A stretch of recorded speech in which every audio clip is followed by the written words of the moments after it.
Already ಹಚ್ಚಿಟ್ಟಿದ್ದೆ ಸ್ವಲ್ಪ ಇದಾಗಿ. ಅದಕ್ಕೆ ಅದರಲ್ಲಿ ಈಗ ನಾವು ಬರೆದ್ರೆ ವೈಟ್ ಇಂಕ್ ಅಲ್ಲಿ ಬರೆದು ನಾನು ರೆಡ್ ಮಾಡ್ತೇನೆ ಅಂತ ಹೇಳಿ ಮಕ್ಕಳಿಗೆ ತೋರಿಸಬಹುದು ಅಂತ ಹೇಳಿ ಒಂದು.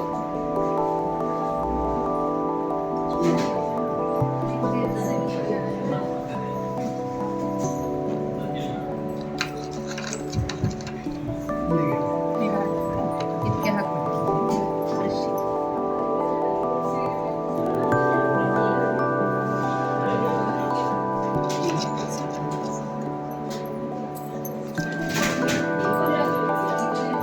ಇಲ್ಲಿ ಹಾಕ್ತೇನೆ ಮತ್ತೆ ಒರೆಸ್ತೇನೆ, ಅದೆಲ್ಲ ಮಿಕ್ಸ್ ಆಗ್ತದೆ.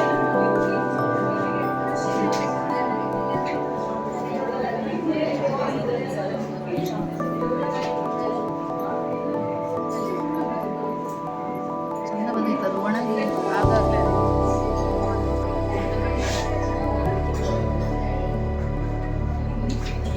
ಮತ್ತು